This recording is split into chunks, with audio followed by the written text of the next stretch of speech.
करू शकतो आणि त्या पद्धतीने तो निवडणुकांना सामोरं जाऊ शकतो. निवडणुकांमध्ये विजय आणि पराभव, जय आणि पराजय या अतिशय भिन्न गोष्टी आहेत लक्षात घ्या. म्हणजे अत्यंत सज्ज अशा उपक्रमांमधून उपक्रम हातात घेऊन चाललेली लोक सुद्धा निवडून आलेली नाहीयेत. आणि काहीही न करता केवळ काही कालावधीमध्ये जनमानसामध्ये पूर्णपणे फोकस्ड होऊन काम करणारे सुद्धा काही उमेदवार हे निवडून आलेले या भारतामध्ये, या महाराष्ट्रामध्ये आपल्याला दिसतील. असो, परंतु निवडणुकांचा जो इतिहास आहे, या भारतीय निवडणूक यंत्रणा जी आहे ही यंत्रणा कशी एकंदरीत राबवली गेली, ही राबवत असताना कुठल्या गोष्टीचा विचार केला गेला, मुळात कोणता विचार समोर आला होता, या सर्व गोष्टी ज्या आहेत या आपल्याला समजून घेण्याकरता या निवडणुकांचा इतिहास समजणं गरजेचं आहे. मुळात भारताचा जर विचार केला तर भारताची जर का ही 2400 वर्ष धरली किंवा ही 2100 वर्ष म्हणजे इसवी सन नंतरची, इसवी सनाची जी वर्ष जर धरली, तर या 2100 वर्षांमध्ये म्हणजे 2021 हे चालू आहे, म्हणजे 2021 या वर्षाच्या या कालावधीमध्ये या भारतावरती लोकशाही हा प्रकारच नाहीये, लक्षात घ्या. या भारताचा मूळ जो बेस आहे तो संपूर्णपणे राजेशाही आहे आणि एका हुकुमशाहीच्या अंतर्गत, हुकुमशाहीच्या खाली काम करणं हे भारतीयांसाठी आतापर्यंतच असलेलं एक कोड म्हणजे प्रॅक्टिस आहे. त्याची नॅचरल प्रॅक्टिस म्हणजे जो नैसर्गिक भाव म्हटला जातो, नैसर्गिक स्वभाव म्हटला जातो, की भारतीयांचा नैसर्गिक स्वभाव हा एका प्रोसेसमध्ये, एका राजकीय हुकुमशाही पद्धतीमध्ये काम करणारी यंत्रणा, असा एकंदरीत आतापर्यंतचा जर इतिहासाचा कालखंड पाहिला 2000 वर्षापासूनचा, तर त्याच्यामध्ये असं स्पष्टपणे दिसतं. भारतामध्ये लोकशाही ही तरुण आहे, लक्षात घ्या. म्हणजे जर भारताचा एकंदरीत कालखंड जर पाहिला तर त्या एकंदरीत कालखंडामध्ये भारताची ही लोकशाही जी आहे ती अतिशय तरुण आहे. त्या तरुण लोकशाहीचं वय किती आहे हे जर तुम्हाला जर आता काढायचं म्हटलं तर 17 निवडणुका ज्या मागच्या आहेत हेच भारताच्या लोकशाहीचं तारुण्य आहे. म्हणजे या मागच्या 17 वर्षाचा जो काल 1950-51 पासून ते आता 2021 पर्यंत म्हणजे 71 वर्षाचा कालावधी जो आहे, हा 71 वर्षाचा 70-71 वर्षाचा कालावधी जो आहे, हाच आणि केवळ हाच भारतीय, एक मिनिट आता आतमध्ये जरा त्यांना घेतो, हाच भारतीय एकूण लोकशाहीचा एक तारुण्याचा काळ आहे. 70 वर्षाचं भारताचं लोकशाहीचं साम्राज्य आहे. परंतु ही लोकशाही खरंच 70 वर्षाचीच आहे का याच्या अगोदर सुद्धा काहीतरी इतिहासामध्ये होतं, जी इतिहासाची पानं फाडून टाकलेली आहेत. अशा बऱ्याचशा गोष्टी ज्या आहेत याच्यावरती रिसर्च जो आहे तो मागच्या कित्येक महिन्यांपासून माझा चालू आहे आणि याच्यामध्ये युरोपियन पद्धतीमध्ये युरोपातली लोकशाही, त्याच्यानंतर अमेरिकन लोकशाही आणि या सर्व बाबींवरती आपण अभ्यास करू. मला असं वाटतं की तुमचे कोणाचे स्पीकर चालू असेल तर कृपया म्यूट करावेत, ते डिस्टर्बन्स येतोय.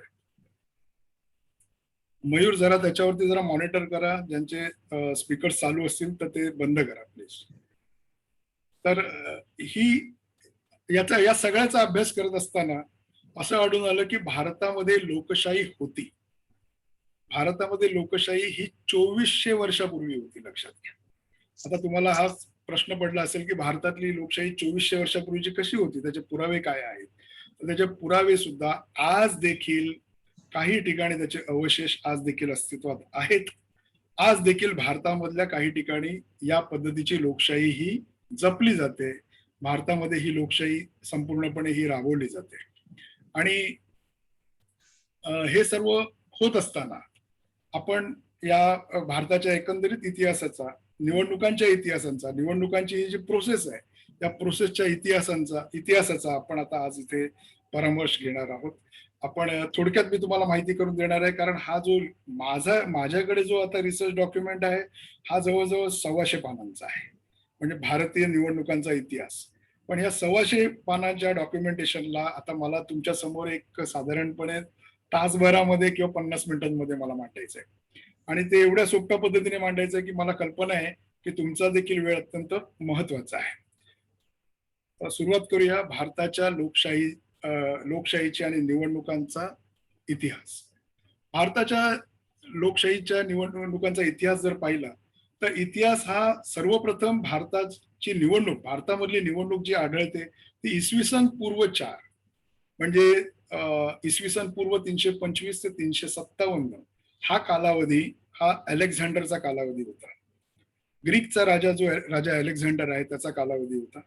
आणि अलेक्झांडरने ज्या वेळेला आक्रमण ज्या वेळेला सिंधू खोऱ्यात केलं आणि सिंधू खोऱ्यातून ज्या वेळेला अलेक्झांडर ज्या वेळेला भारतावरती आक्रमण करत आला त्यावेळेस येताना त्याने लोकशाही जी आहे, जी ग्रीकची जी लोकशाही आहे, कारण तो ग्रीस देशातनं आलेला आहे, ग्रीक देशाची जी लोकशाही आहे ती लोकशाही त्याने इथे भारतामध्ये तो घेऊन आला.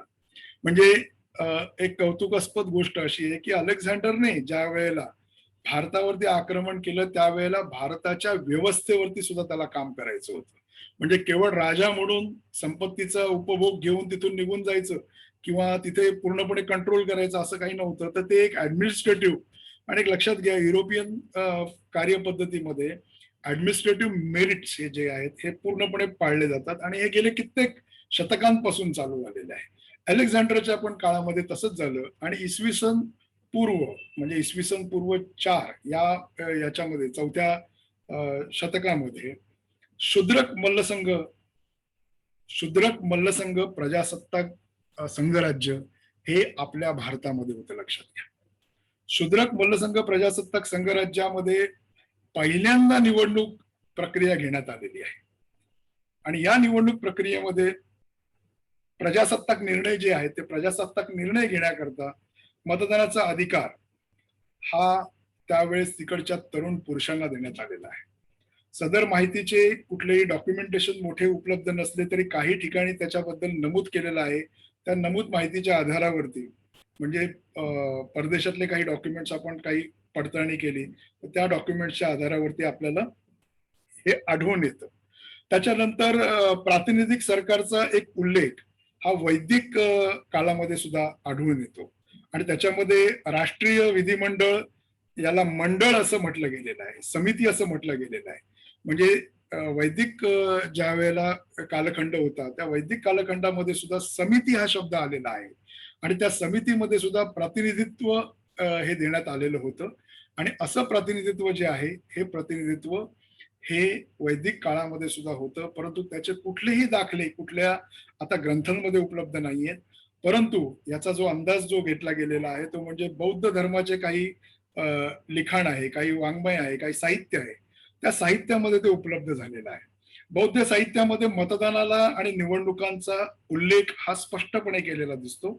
त्याच्यामध्ये मतदानाला त्यांनी छंद असं म्हटलेलं आहे. छंद म्हणजे इच्छा, छंद म्हणजे मनीषा, छंद म्हणजे एक व्यक्त केलेली भावना आणि ती भावना कुणाबद्दल व्यक्त करावी असा त्याच्यामध्ये हे करण्यात आलेलं आहे की बौद्ध संघ जो आहे त्या बौद्ध संघामध्ये सुद्धा निवडणुका तिथे व्हायच्या. कारण बौद्ध धर्मच हा मुळात एक संपूर्णपणे एका विचारधारेवरती आहे आणि लोकशाही म्हणजे जी लोकशाही जी आहे ती त्याच्यामध्ये सुद्धा रुजलेली आहे.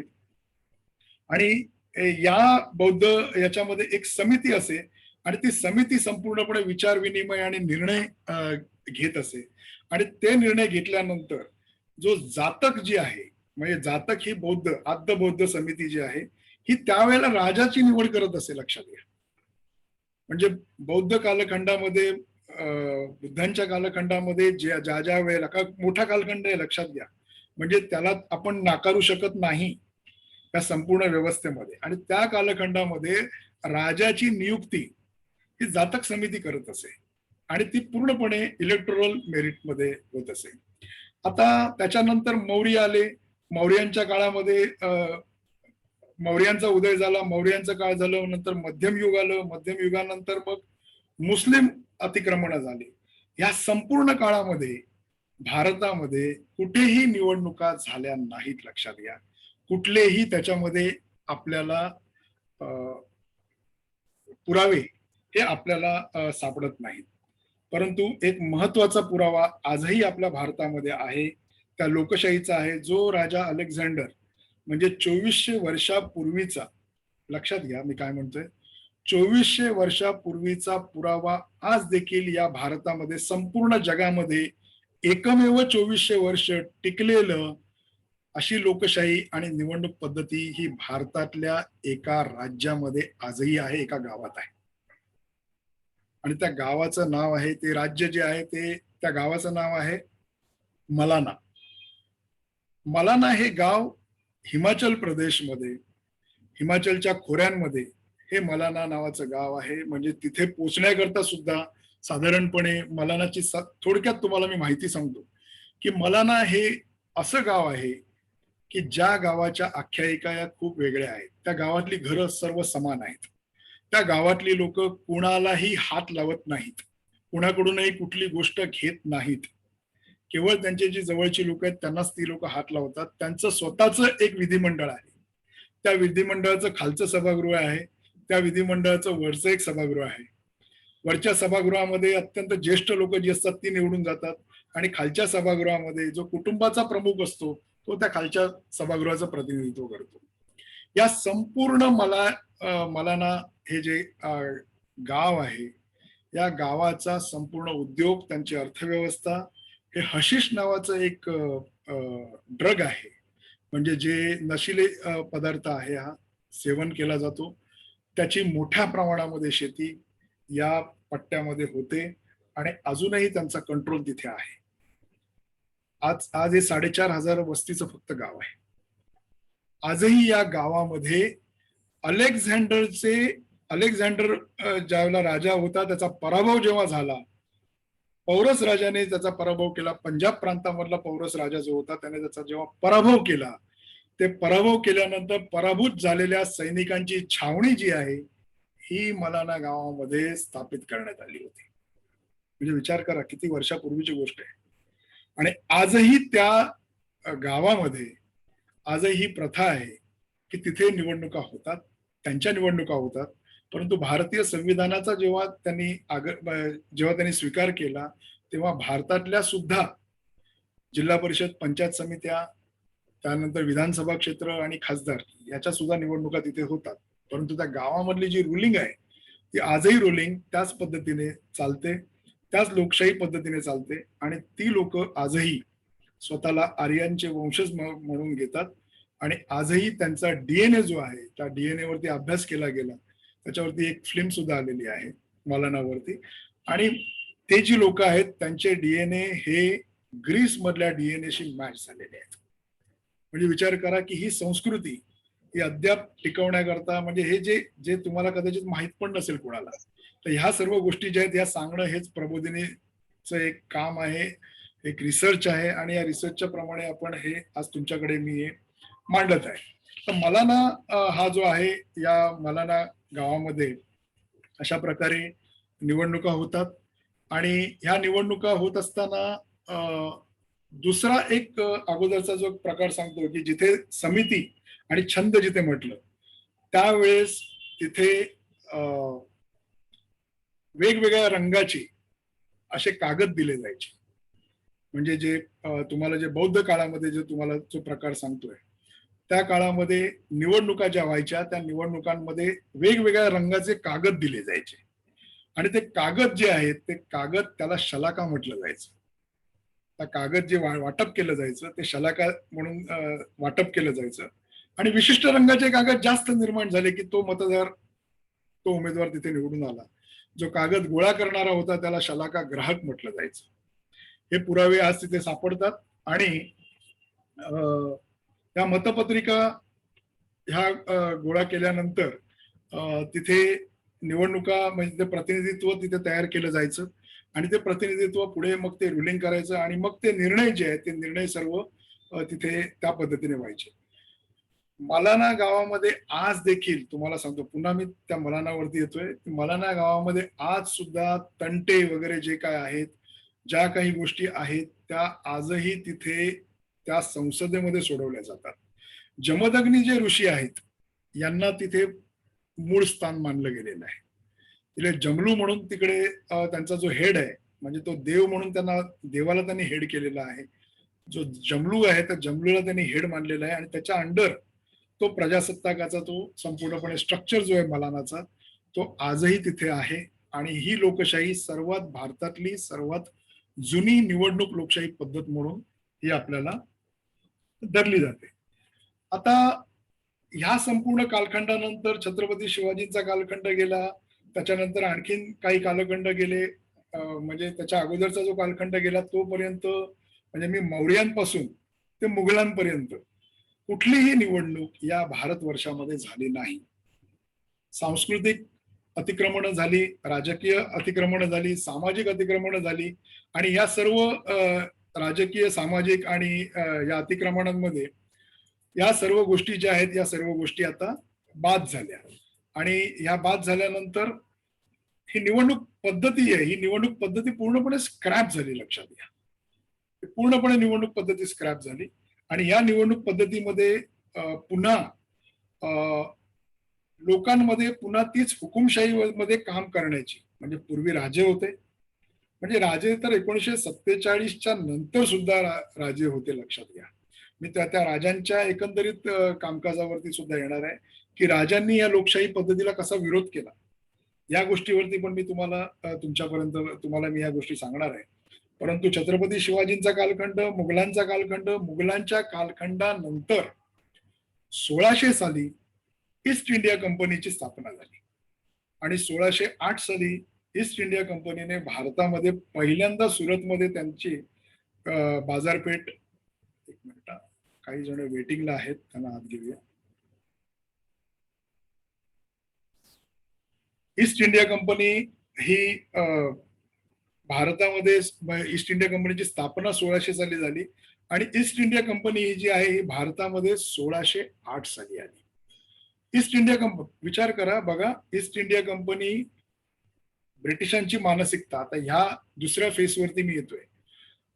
प्राचीन काळामध्ये निवडणूक पद्धती कशी होती, छत्रपती शिवरायांपर्यंत आणि त्यानंतर ईस्ट इंडिया कंपनीपर्यंतची एकंदरीत तुम्हाला निवडणुकीची प्रक्रिया आणि तो कालखंड मी सांगितला. आता यानंतरचा महत्वपूर्ण कालखंड जो होतो तो भारतीयांना उठाव करणारा कालखंड जो आहे, भारतीयांचा उठाव करणारा कालखंड, ज्याने लोकशाहीचा पुरस्कार करण्याचा विचार केला.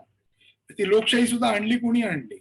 ती लोकशाही सुद्धा आणली त्याच ब्रिटिश कार्यपद्धतीमध्येच ती लोकशाही आलेली आहे. म्हणजे आज जरी आपण आपले कायदे जर पाहिले तर ते ब्रिटिशकालीन कायदे आहेत, त्याच्यावरती अमेंडमेंट आजही झालेली नाही.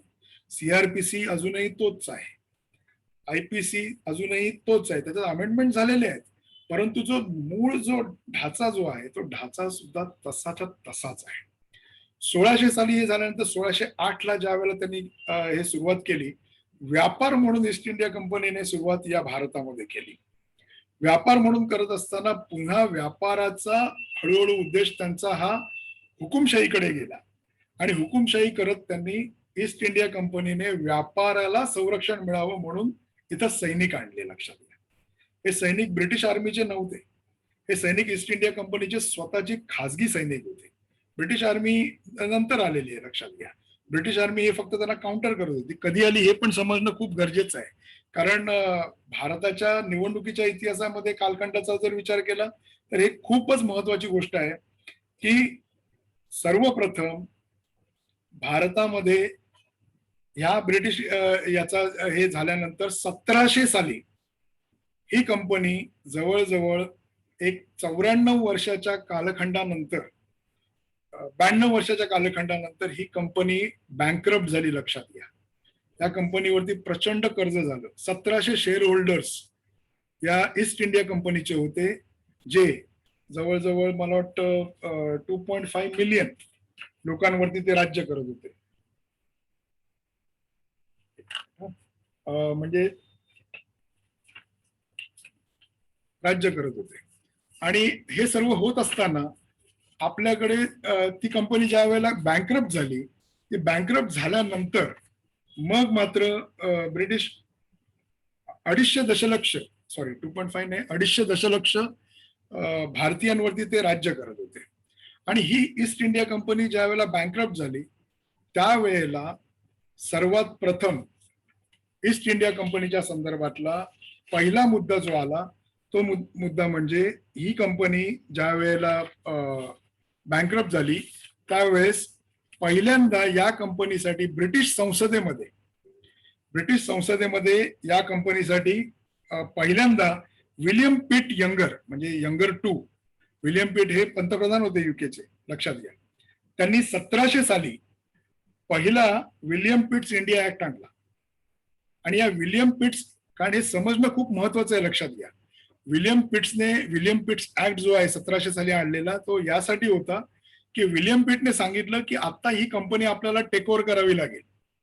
बघा, ब्रिटिश प्रशासन कशा पद्धतीने आलं. आपण काय म्हणतो की ब्रिटिशांनी ईस्ट इंडिया कंपनी आली तेव्हापासून राज्य केलं.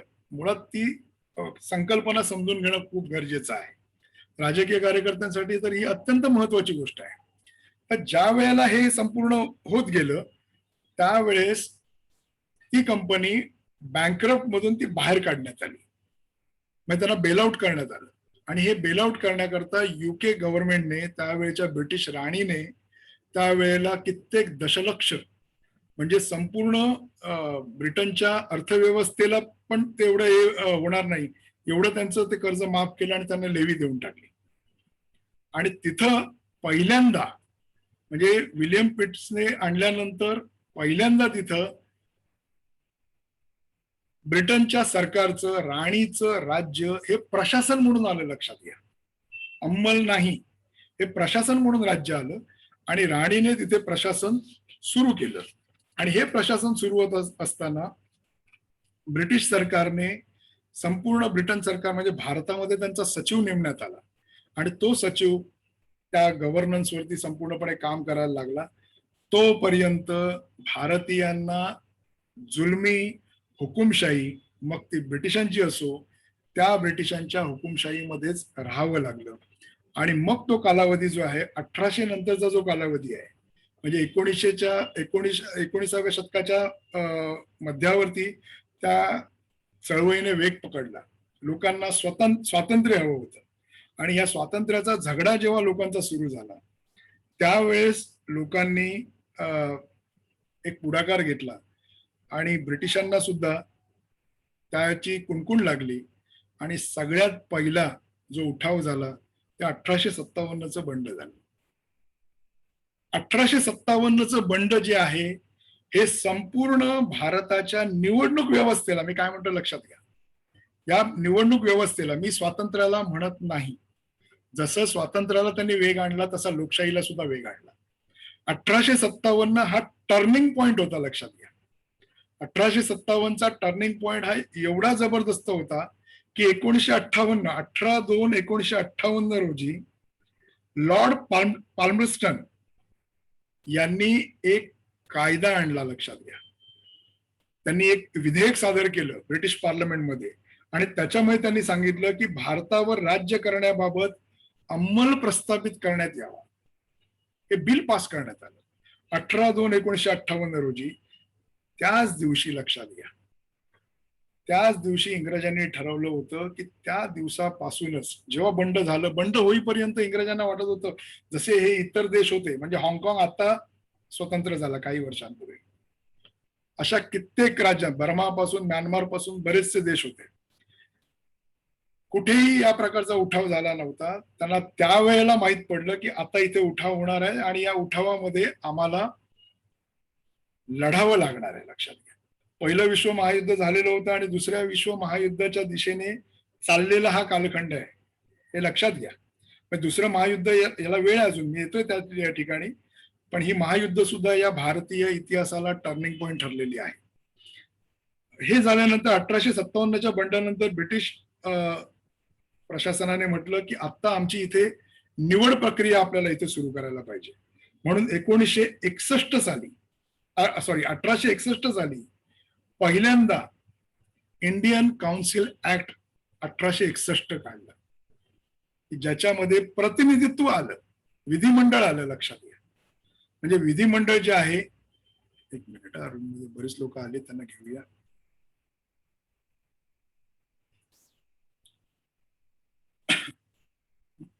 तर ते विधिमंडळ जे आहे ते विधिमंडळाची स्थापना करण्यात आली. परंतु हे ब्रिटिश एवढे चाणाक्ष होते की या विधिमंडळामध्ये, या काउन्सिलमध्ये त्यांनी एकाही भारतीयाची नियुक्ती केली नाही. त्यांचे जे ऑफिसर्स होते त्या ऑफिसर्स मधूनच त्यांनी ते विधिमंडळ सुरू केलं. आणि एकही स्थानिक म्हणजे स्थानिक लोकप्रतिनिधी या संपूर्ण विधिमंडळामध्ये नव्हता.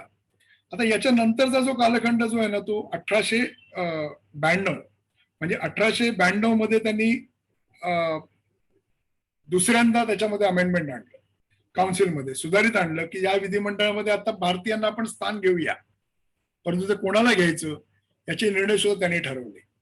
आणि ही चाहूल लागल्यानंतर भारतामध्ये पहिला पक्ष स्थापन झाला आणि तो म्हणजे 1885 साली भारतीय राष्ट्रीय काँग्रेसची स्थापना झाली.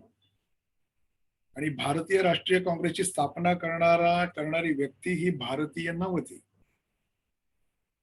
सर ह्यूम जे होते आणि त्यांच्याबरोबर बरीच लोक होती, दादाभाई नौरोजी वगैरे, ही सगळी जण होती. परंतु जी आता नावं जी दिसत आहेत या नावांचे पूर्वज सुद्धा नव्हते. सर ह्यूम यांनी भारतीय काँग्रेसची स्थापना केली. सर ह्यूम अनेक इंग्रज अधिकाऱ्यांमध्ये काही अधिकारी असे होते की जे ज्यांना काहीतरी डेव्हलपमेंट हवी होती, ज्यांना काहीतरी प्रोग्रेस हवी होती, जेव्हा काहीतरी पॉलिटिकल रिफॉर्म हवा होता आणि एक सस्टेनेबल पॉलिटिकल रिफॉर्म त्यांना हवा होता, अशा वेळेस भारतीय राष्ट्रीय काँग्रेसची स्थापना झाली, लक्षात घ्या. आणि ही भारतीय राष्ट्रीय काँग्रेसची स्थापना झाल्यानंतर ब्रिटिश सरकार जे आहे या ब्रिटिश सरकारला बराच विचार करावा लागला, कारण प्रेशर हे लोकांचं खूप वाढायला लागलं. आणि प्रेशर वाढायला लागल्यानंतर प्रतिनिधित्वाची मागणी झाली, कारण उठाव हा इंग्रजांना परवडणारा नव्हता. म्हणजे इंग्रजांना तो उठाव मोडून काढण्याची क्षमता, म्हणजे मी तुम्हाला काही गोष्टी अशा सांगणार आहे की ज्या गोष्टी खरंच म्हणजे विचार करण्यासारख्या आहेत की त्यावेळेला भारतीयांची ताकद हे इंग्रज आणि म्हणजे ब्रिटिश सरकार हे ओळखून होतं की हा जर उठाव जर का सामूहिक झाला, संपूर्णपणे प्रोव्हिन्स मधून सगळ्या ठिकाणावरून झाला, तर या उठावाला सस्टेन करण्याची कपॅसिटी, कारण ते नुसते भारतावरती राज्य करत नव्हते, लक्षात घ्या, भारताच्या व्यतिरिक्त इतर देशांवरती सुद्धा त्यांचं राज्य होतं. आणि अशा वेळेस मॉर्ली मिंटो रिफॉर्म जो आहे, हा मॉर्ली मिंटो, आता मॉर्ली आणि मिंटो हे दोन वेगळ्या व्यक्ती आहेत. लॉर्ड जॉन मॉर्ली आणि लॉर्ड मिंटो हे दोन जे होते हे ब्रिटिश राणीकडे, यांची जर हिस्ट्री जर का तुम्ही ट्रॅक चेक केला तर ते ब्रिटिश राणीचे ऍडवायझरी कमिटीमध्ये होते. आणि ऍडवायझरी कमिटीमध्ये असताना ते तिथे, एकच मिनिट, ऍडवायझरी कमिटीमध्ये ते असताना त्यांना माहित होतं की पुढे काय घडणार आहे. म्हणजे एवढं मात्र निश्चित होतं की ब्रिटिश जे होते हे विजनरी होते, त्यांचं विजन हे मोठं होतं. म्हणूनच बघा त्यांच्या कन्स्ट्रक्शन बघा, त्यांच्या डेव्हलपमेंट्स पण बघा, ह्या विजनरी होत्या. आणि त्यांनी ज्या वेळेला हे रिफॉर्म आणण्याचा प्रयत्न केला, म्हणजे त्यांना एक यंत्रणा आणायची होती, त्यांना वाटत होतं की ही यंत्रणा ही ताब्यात राहील, परंतु ही ताब्यात राहू शकत नाही हे जेव्हा त्यांना समजलं, त्यावेळेला त्यांनी एक रिफॉर्म आणला. आणि तो रिफॉर्म होता मॉर्ली मिंटो रिफॉर्म.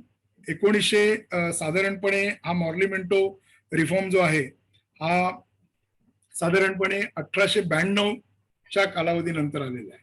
1906 नंतरचा 1892च्या कालावधीमध्ये हा रिफॉर्म आला. आणि ह्या रिफॉर्म मध्ये मॉर्ली आणि मिंटोनी सांगितलं की भारतीयांमध्ये एक केंद्रीय संसदीय मंडळ असेल. बघा, डिवाइड अँड रूल या कन्सेप्ट वरती मॉर्ली आणि मिंटोने पहिला रिफॉर्म आणला. आणि या रिफॉर्म मध्ये त्यांनी सांगितलं की 27 सदस्य हे स्थानिकांमधून घेण्यात येतील. एकूण 68 सदस्य, म्हणजे भारताचं विधिमंडळ हे 68 सदस्यांचं होतं. आणि त्यातले 27 सदस्य जे आहेत ते 27 सदस्य त्यांनी लोकांमधून निवडून आणायचे. पण लोक म्हणजे कोण? सामान्य लोक नाहीत, लक्षात घ्या. लोक म्हणजे ज्यांच्याकडे विशेष सदस्य असलेले मतदारसंघ आहेत. महानगरपालिकांमध्ये जे निवडून आलेले आणि जे प्रमुख आहेत, जे ब्रिटिशांचेच माणसं आहेत, लक्षात घ्या. म्हणजे तुम्ही जर हिस्ट्री ट्रॅक रेकॉर्ड जर काढला तर त्यावेळेला महापौर म्हणून जे निवडून आलेले आहेत किंवा ज्या वेळेला जे प्रमुख म्हणून निवडून आलेले आहेत ते ब्रिटिशांच्या अंमलाखाली असणारी लोक होती. पण त्यावेळेस तो प्रोव्हिजन असं झालं की अशाच लोकांना तिथे उमेदवार म्हणून त्यांना निवडून आणायचं. त्यानंतर स्थानिक बोर्ड, जिल्हा बोर्ड, भांडवलदार, ज्यांच्याकडे मोठी संपत्ती आहे, ज्यांच्याकडे प्रॉपर्टी आहे, ज्यांच्याकडे जमिनी आहेत, या सर्व गोष्टी ह्या याच्यामध्ये पहिल्यांदा मॉर्ले आणि मिंटोने तिथे आणल्या.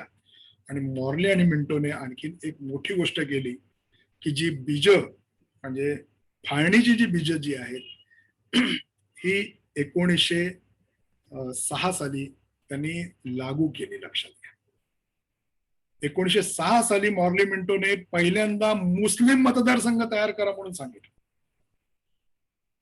एक लक्षात घ्या, आज जे तुम्हाला राजकारण दिसतंय त्या राजकारणाची बीज जी आहेत ती इंग्रज म्हणजे स्वातंत्र्यपूर्व इंग्रज आणि भारतीय इंग्रज, मी शब्द प्रयोग वापरतोय माफ करा, परंतु भारतीय इंग्रजांनी नंतर पुढे काय केलं हे सुद्धा मी तुम्हाला सांगणार आहे.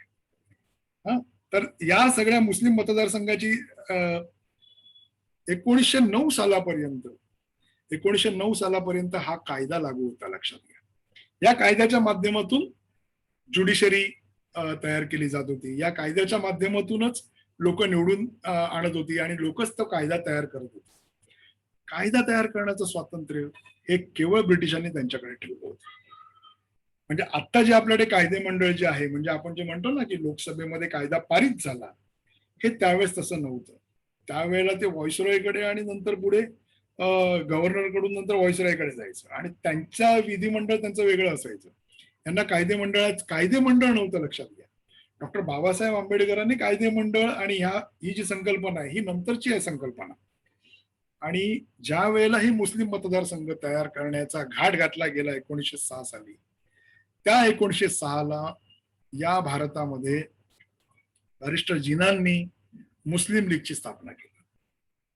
लक्षात घ्या, राजकारणाचा एक टर्निंग समजून घ्या, निवडणूक प्रक्रिया समजून घ्या. निवडणूक प्रक्रियेचा हा इतिहास तुम्हाला सांगण्यामागचं कारण आहे की याच्या मागे कोणत्या कोणत्या गोष्टी आहेत, ह्याच्या मागे काय घडलं होतं, भारतीयांच्या मानसिकतेचा कसा अभ्यास केला गेला, त्यांच्यावरती कोणते संस्कार केल्यानंतर काय आउटपुट येऊ शकतो, हे इंग्रजांना परफेक्ट ठाऊक होतं.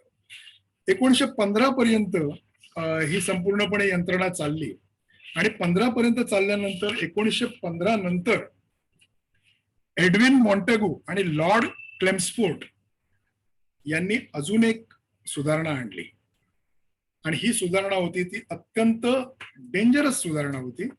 या सुधारणामध्ये त्यांनी पाकिस्तानचा जो प्रांत आता जो दिसतोय, सिंध प्रांत आणि पंजाब, म्हणजे पूर्वीचा पंजाब जो होता तो आपल्या पंजाबवरून तो पुढेपर्यंत अर्धा पंजाब म्हणजे पाऊण पंजाब हा पाकिस्तानमध्ये आहे. लक्षात घ्या, पाऊण पेक्षाही जास्त.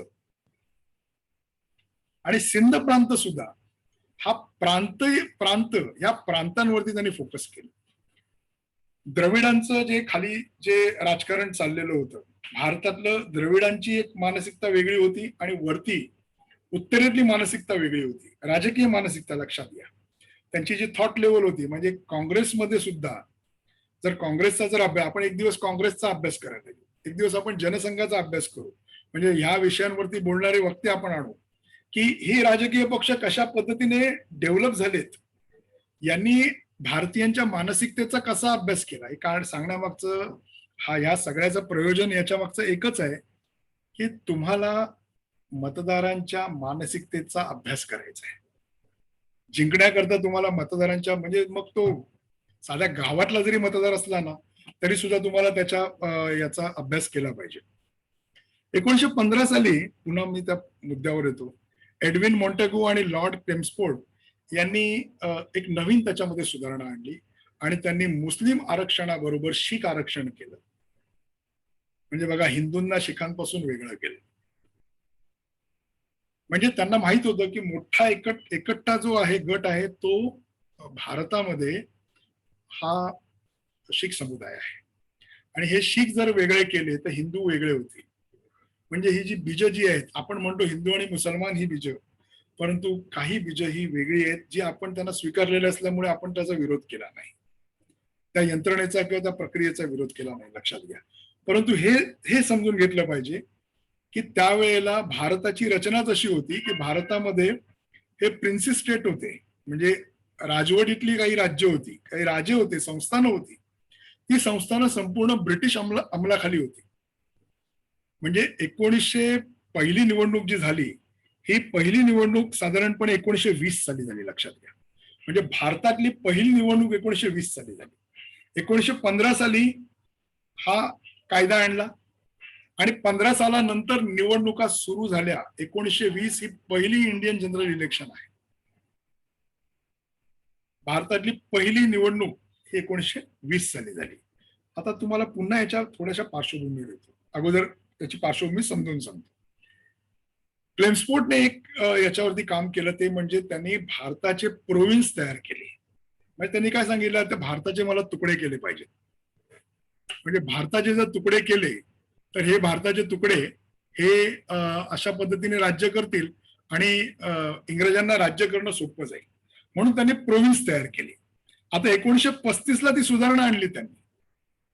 म्हणजे विचार करा, 15 ते 20 ला पहिली निवडणूक झाली, त्याच्यानंतर 1935 पर्यंत त्यांनी प्रोव्हिन्स तयार केले. हे प्रोव्हिन्स कोणते कोणते होते, तर मद्रास प्रांत होता, बॉम्बे प्रांत. मी बॉम्बे हा शब्द मुद्दा म्हणून वापरतोय कारण त्यावेळेला बॉम्बे हाच प्रचलित होता, मुंबई प्रांत नाही म्हणता येणार, बॉम्बे प्रांत होता. कारण बॉम्बे प्रांत म्हणजे गुजरात पासून तर थेट खालीपर्यंत, गोवा सुद्धा त्याच्यामध्ये येत होता. हा पूर्णपणे बॉम्बे प्रांत होता. त्याच्यानंतर बंगाल होता. बंगालचं क्षेत्र जर का तुम्ही एक गुगलमध्ये जर का टाईप केलं की बंगाल, ब्रिटिश बंगाल असं जर तुम्ही टाकलं ना, प्रोव्हिन्स जर टाकलं, तर तुम्हाला माहिती पडेल की बंगालचा प्रोव्हिन्स हा केवढा मोठा होता. म्हणजे दार्जिलिंग वगैरे हा जो पट्टा आहे, म्हणजे आत्ताचा जो बांगलादेशचा काही जो पट्टा आहे, तो सुद्धा बंगाल प्रांतामध्ये होता. त्यानंतर पंजाब प्रांत. पंजाब प्रांत म्हणजे आपण म्हणतो की फक्त पंजाब हे राज्य, तसं नव्हतं. तर पाकिस्तान मधला जो पंजाब आहे तो सुद्धा तिथे होता. बिहार मोठा होता, म्हणजे बिहारमध्ये त्यावेळेला मध्य प्रदेश सुद्धा त्या बिहारमध्येच होता, काही पार्ट होता. उत्तर प्रदेशचा काही पार्ट हा बिहारमध्ये गेलेला होता. त्यानंतर सेंट्रल प्रोव्हिन्स अँड बेरार, म्हणजे CP and Berar. CP and Berar म्हणजे निजामाचं राज्य, लक्षात घ्या. म्हणजे आत्ताचा जो मराठवाडा जो आहे महाराष्ट्रातला जो दिसतोय, हा पूर्णपणे सीपी अँड बेरार होता, विदर्भापर्यंत, लक्षात घ्या. तो एक प्रांत यांनी वेगळा केला.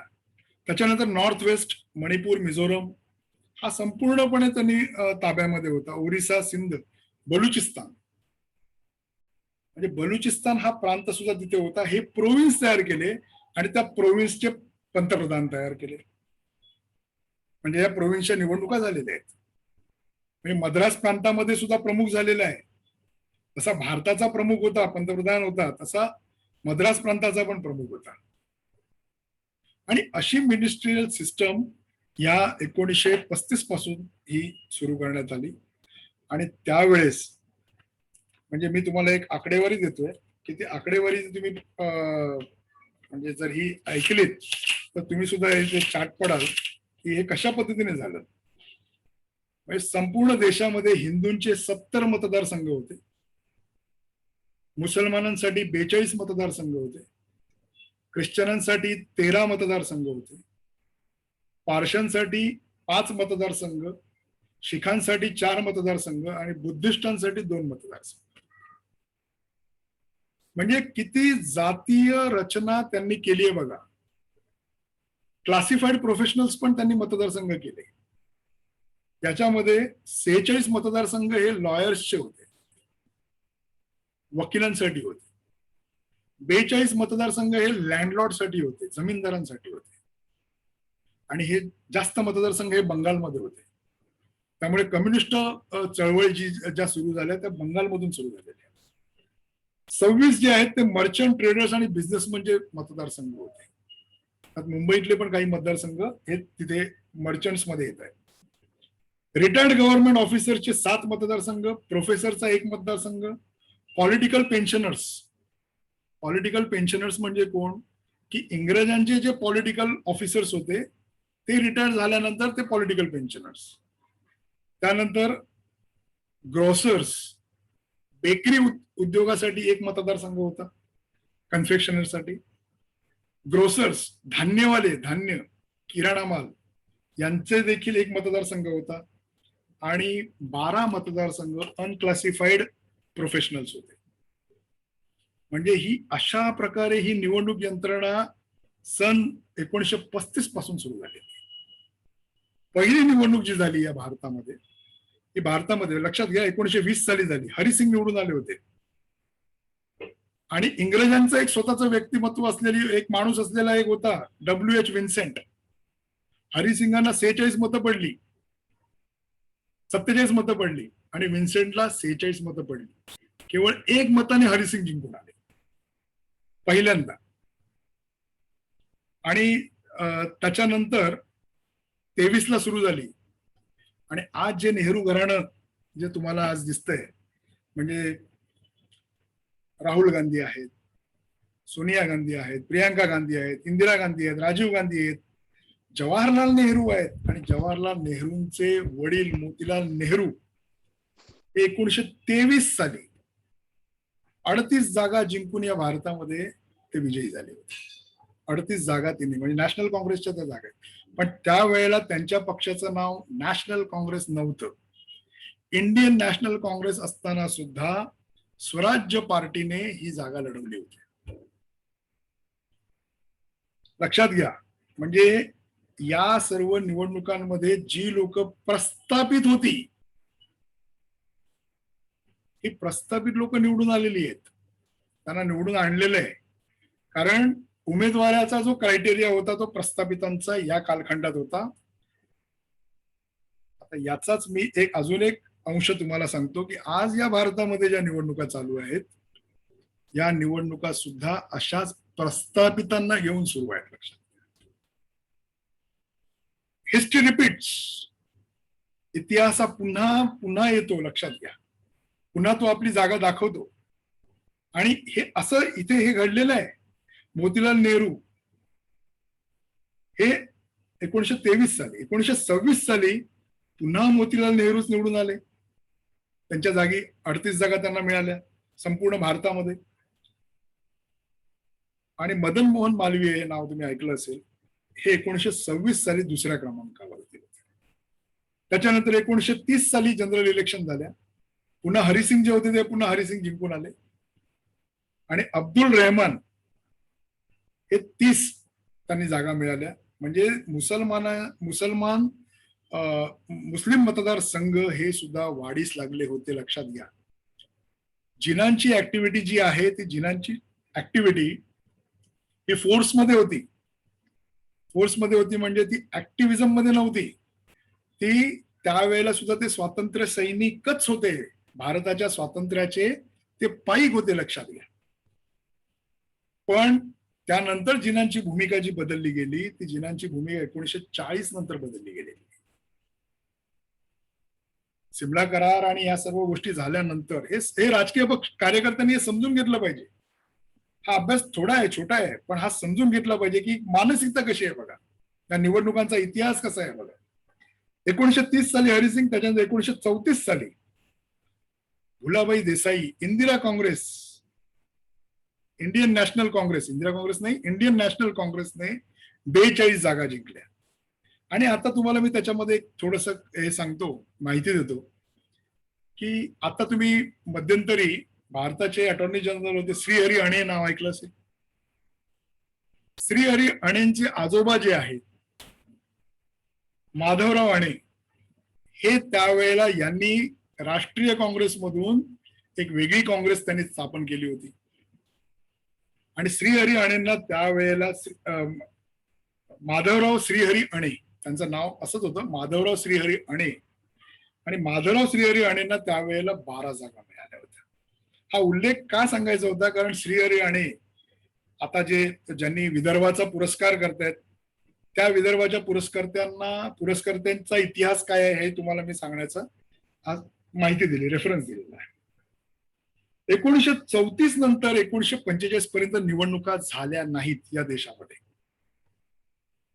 कारण या देशामध्ये 1939 पासून ते 1945 पर्यंत दुसऱ्या महायुद्धामध्ये इंग्रज हे पूर्णपणे, म्हणजे ब्रिटिश सरकार, ब्रिटिश गव्हर्नमेंट हे पूर्णपणे ऑक्युपाय होते.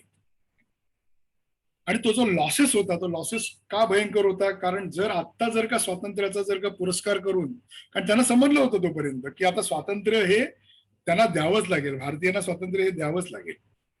आणि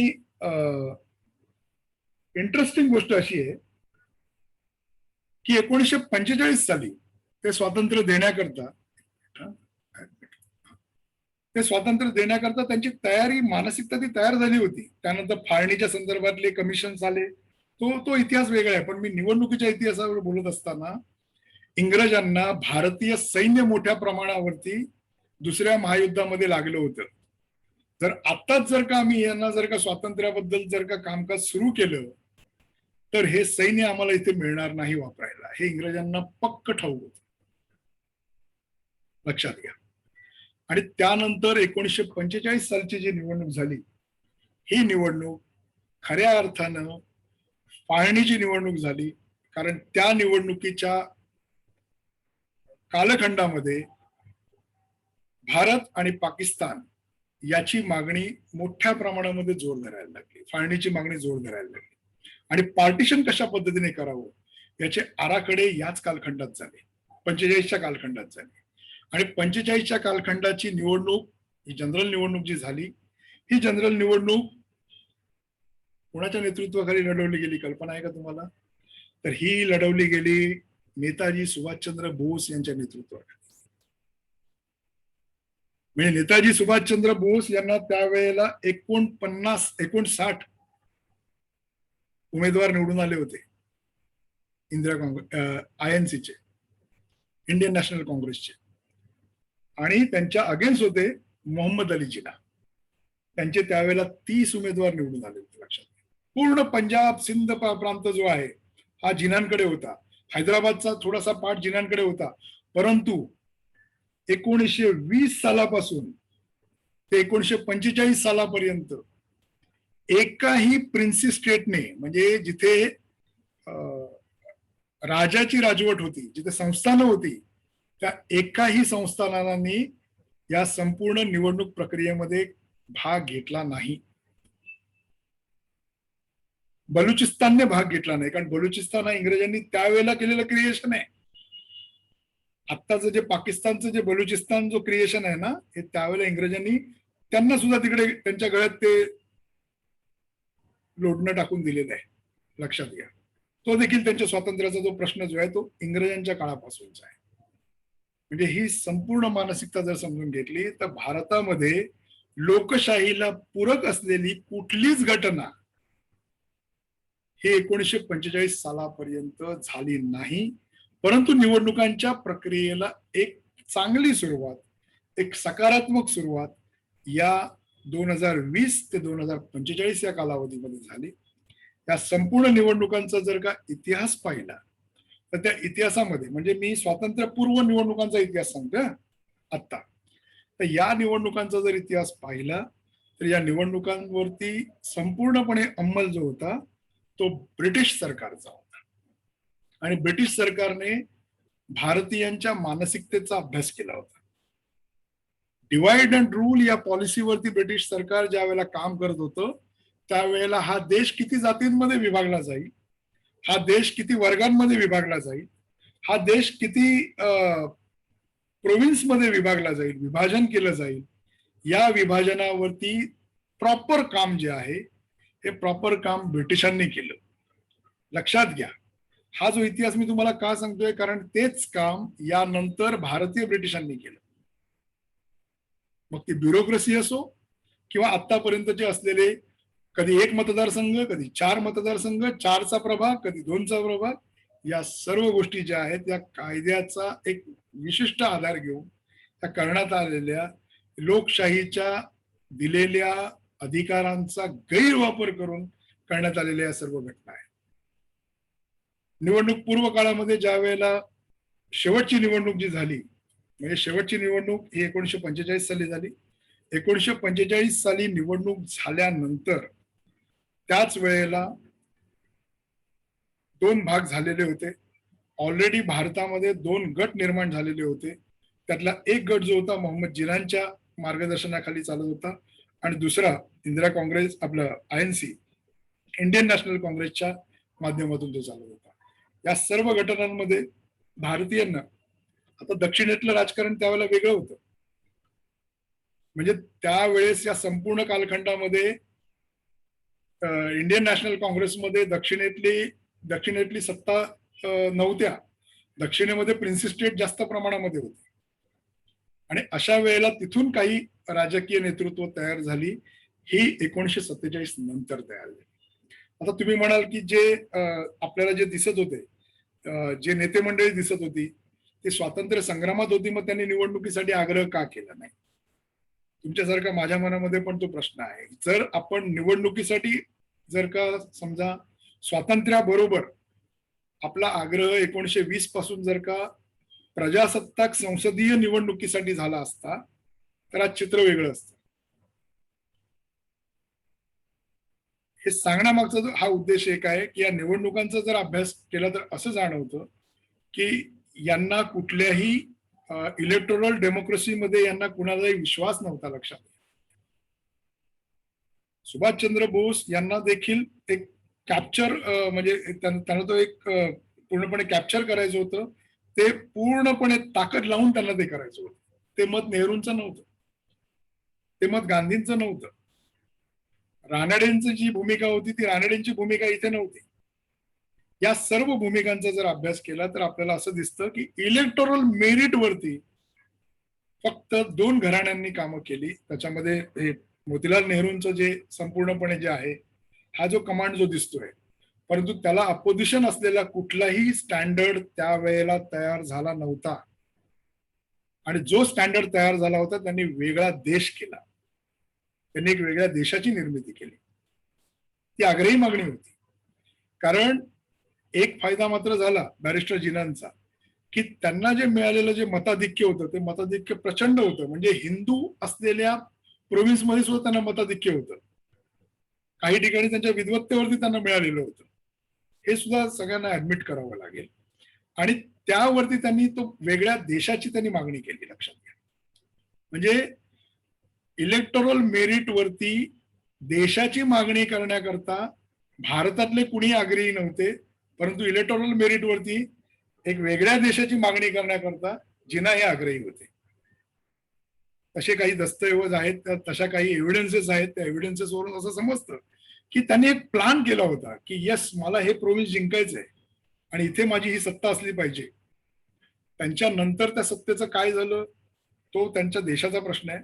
परंतु आपल्या देशामध्ये 1951-52 जी पहिली सार्वत्रिक निवडणूक झाली, म्हणजे त्यानंतर एकूण 17 निवडणुका आपल्याकडे आपल्या देशात झालेल्या आहेत. लक्षात घ्या, म्हणजे 51-52 पासून 2019 पर्यंत एकूण 17 निवडणुका झालेल्या आहेत. या 17 निवडणुकांमध्ये एक निवडणूक जी आहे आणीबाणीच्या काळातली आहे, ती जनता पार्टीची आहे. भाजपच्या सत्तेचा काळ हा काही धरला, आता ही 7 वर्ष आणि अगोदरची काही वर्ष जर धरली, तर जनता दलाची किंवा समाजवाद्यांची काही वर्ष जर काढली, तर या देशावरती इंडियन नॅशनल काँग्रेसचं राज्य आहे. या इंडियन नॅशनल काँग्रेसने त्या ज्या पद्धतीने निवडणुका ज्या पद्धतीने करायला पाहिजे होत्या त्या पद्धतीने त्या डेव्हलप झाल्या नाही. परंतु याच्यामध्ये जे जे नवीन पक्ष आले, म्हणजे आपण एक लेक्चर त्यासाठी घेणार आहोत की आत्ताच्या जर का रिसेंट अभ्यास केला तर महाराष्ट्र नवनिर्माण सेना ही ज्या वेळेला सत्ता स्थापन झाल्यानंतर ज्या वेळेला आली त्यावेळेला एका पटक्यात 13 आमदार आले होते. म्हणजे त्या पहिल्या निवडणुकीत 13 आमदार आले होते 2009च्या. परंतु ही हिस्ट्री जी आहे 2019ची जी आहे, याची एक हिस्ट्री सुद्धा आहे. लक्षात घ्या, आणि ती हिस्ट्री महाराष्ट्रात सुद्धा आहे, ती हिस्ट्री भारतात सुद्धा आहे, इतर राज्यांमध्ये सुद्धा ती आहे की जिथे सुद्धा पहिल्या फर्स्ट अटेम्प्ट मध्ये काही तिथे पक्षांना तो मेंडेट मिळालेला आहे. हा मेंडेट मिळण्यामागचं कारण काय तुम्हाला सांगतो. एकछत्री अंमल हा भारतीयांना कधीही रुचलेला नाही.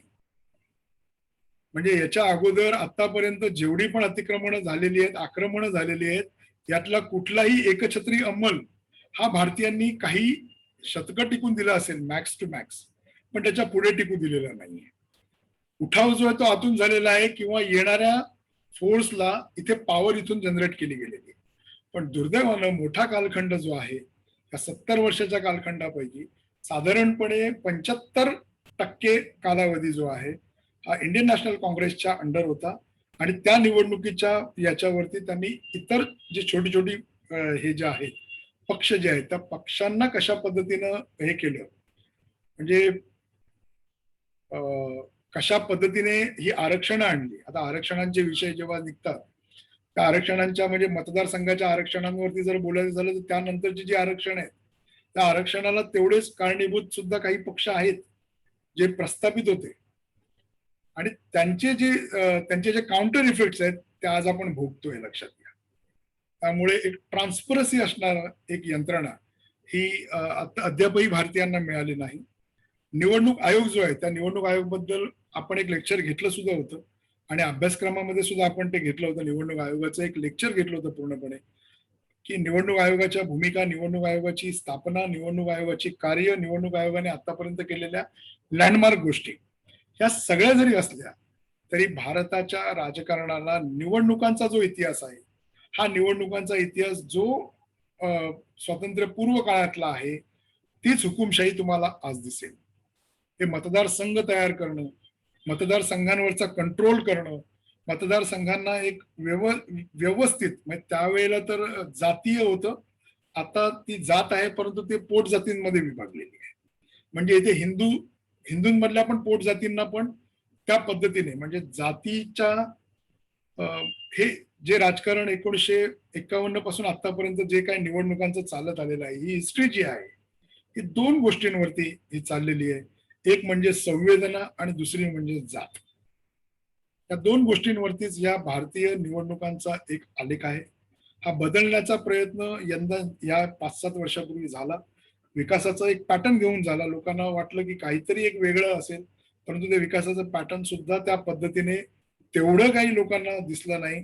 त्याचे काही ड्रॉबॅक्स आहेत ते सुद्धा लोकांनी अनुभवले आणि ते ड्रॉबॅक्स सुद्धा लोकांना पचनी पडले नाहीत. ते अजूनही लोक ते ओझं अजूनही घेऊन पुढे पुढे चाललेले आहेत.